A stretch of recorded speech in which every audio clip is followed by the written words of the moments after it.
ఇప్పుడు chicken curry first చేసేసుకున్నాము. Chicken curry ఎలా రెడీ అయిపోతుందో చూసేద్దాం రండి. ఆయిల్ వేసేసుకున్నాము.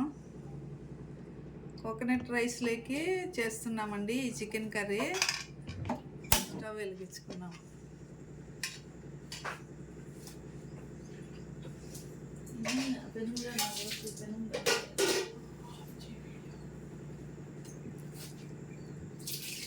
ఇప్పుడు పెద్ద ఎర్రగడ్డలు 4 ఎర్రగడ్డలు, ఒక 5 పచ్చిమిరపకాయలు సన్నగా కట్ చేసి పెట్టుకున్నా. ఇప్పుడు నూనె హీట్ ఎక్కింది, వేసేద్దాం. చూడండి, ఎర్రగడ్డలు బాగా ఏగిపోయినాయి, గోల్డెన్ కలర్ వచ్చినాయి. ఇప్పుడు చూడండి, పెద్ద స్పూన్తో 1 స్పూను అల్లం తెల్లగడ్డ పేస్ట్ వేసేద్దాం. ఎందుకంటే కేజీ చికెన్ అండి, కర్రీ కావాలి కదా. ఇప్పుడు ఇది బాగా ఏగనిద్దాము, పచ్చివాసన పోయేంత వరకు. చూడండి ఫ్రెండ్స్, అల్లం తెల్లగడ్డ పేస్ట్ కూడా బాగా ఏగిపోయింది. ఇప్పుడు 4 టమాటాలు కట్ చేసి పెట్టినాను, ఇవి కూడా వేసేద్దాము.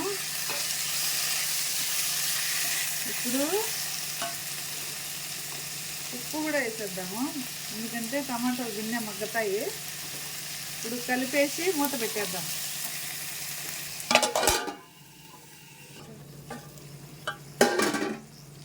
చూడండి, టమాటాలు, ఎర్రగడ్డలు, అల్లం తెల్లగడ్డ పేస్టు, పచ్చిమిర్చి అన్నీ బాగా ఫ్రై అయినాయి. ఇప్పుడు మసాలా పొళ్ళు వేసుకున్నాము. 1 స్పూను పసుపు పొడి,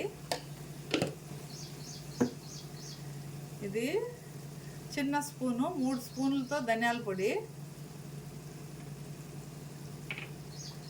చూడండి, 1.5 స్పూన్ కారపొడి, 1/2 స్పూను జీలకర్ర పొడి.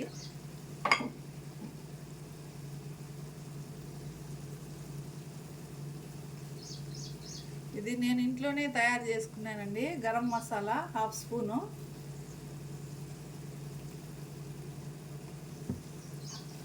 ఇవంతా కలిపెట్టి కొంచెంసేపు ఇట్లా బాగా కలుపుకొని చికెన్ వేసేద్దాము.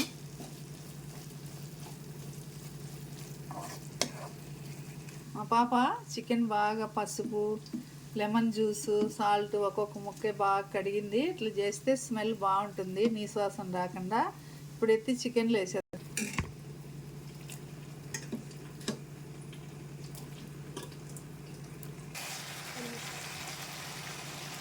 చూడండి ఫ్రెండ్స్, చికెన్ బాగా మసాలా పట్టింది. ఇప్పుడు మనము కొబ్బరి పాలు కొంచెం తీసి పెట్టినాను కూరకు, బాగా కమ్మగా ఉంటుంది కూర.